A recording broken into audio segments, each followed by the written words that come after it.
เมยสูงค่ะเมื่อในเป็นวันที่8เดือนธันวาคมที่7ปี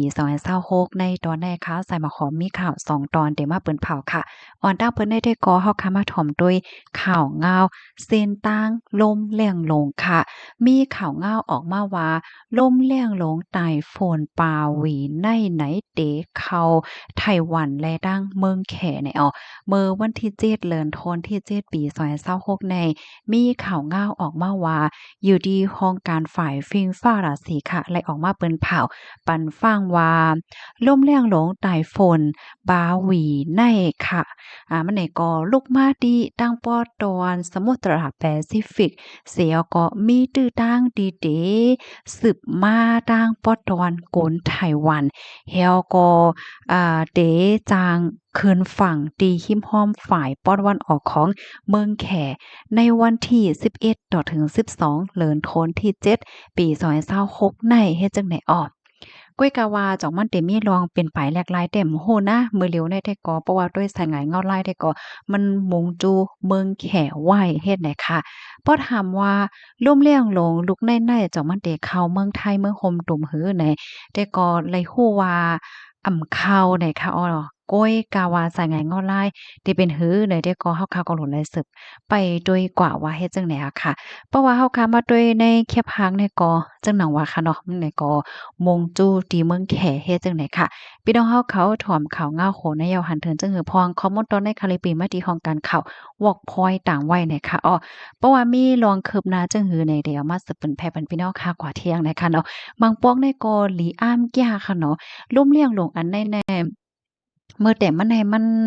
มันป่อมันขึ้นฝั่งตั้งปอตอนอเมริกาค่ะเนาะหือหาซำเตมงตูเมืองแขก่อมห้วยเหย่าเนี่ยค่ะเนาะค่ะลูกดีข่าวงาโหนได้เห็นแลกำในเฮามาถ่อมด้วยข่าวงาวโหนได้ค่ะมาด้วยข่าวงาวเกี่ยวกับเลยระวังซึกปีโตจิตปาโอแหมกินกวายกวนเมืองหมอกใหม่เสหลอกเงิดเอาเจ้ากวายว่าเตแหมแล ไล่ปลายเมียบตัวไว้นอกวานเฮ็ดจั่งใดออกมื้อวันที่7เดือนธันวาคมที่7ปี2026แน่มีข่าวงาออกมาว่าติวานตงโป้งเกินตูหลงจือเว้งหมอกใหม่เมืองใต้ปอดจ้านนั้นซึกปิตุจิตปาโอ PNO แฮมกินไข่กินกวายกวนเมือง15โตเลยโหดังไหนกวายก้นวานอันทุซึกปิตุจิตปาโอขายกินนั่นป้ากวายปู่แก่วานตรงโป้งสีในหังเลินโทนที่6นั่นก็เป็นปู่แก่ขึ้นกว่าเอากวายมันขึ้นตีก้นซื้อนั่นแลจุ่มปิตุจิตซ้ำหลอกเงินว่าเตเคียมเป็ดปู่ก้างในเสียวก็แหล่ซอกหาตาติ่งยอบอยู่ไว้เฮ็ดจังไหนค่ะ ย้อนก็เปิ้นนั่นแลย่ำพ้องตัวเหลียวในโปก้างวานต่งโป้งอันจื้อห้องว่าโขนโผยินไหนนั่นไล่ปลายส่วนแมบโตไว้อยู่นอกวานเฮ็ดจังได๋อ้อ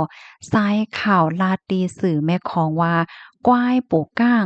ปลา7โตในค่ะอ้อตา5โตได้ก็เขาแฮมกินเขาอะตาโตหนึ่งแต่ขายปันก้นวานโง่เร่งในอ้อ ปกเก้าซ้ำยินข่าวมันแลไหนกว่าเอากวายมันมาคืนกำนั่นเปตุจิตเขาใจลำเหี่ยวก็หลอกเงินว่าเดเขียมในนั่นขณะมาหาถึงเฮิรนโปกก้างเขาสองปอกว่าไหนคะอ้อย่ำเหลียวว่าโปกก้างแน่ไล่ปลายเมียบนอกวานไว้อยู่อ้อว่าเฮ็ดจังไหน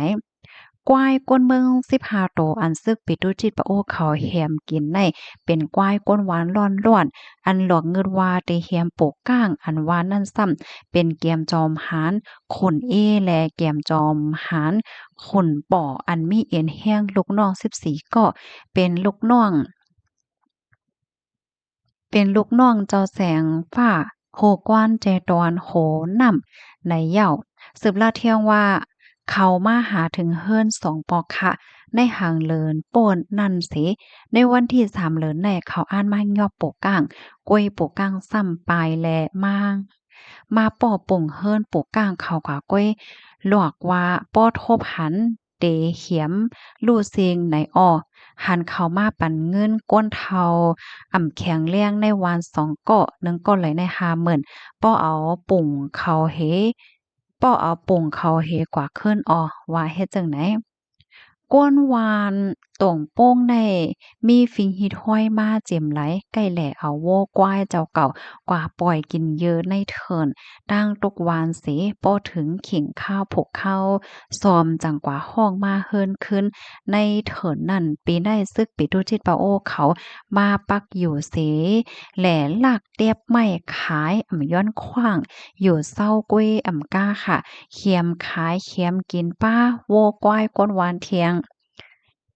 โอนมาในเหลือนโทนที่3นั่นก็ปีตู้จิตเขาติ่งยอบแหม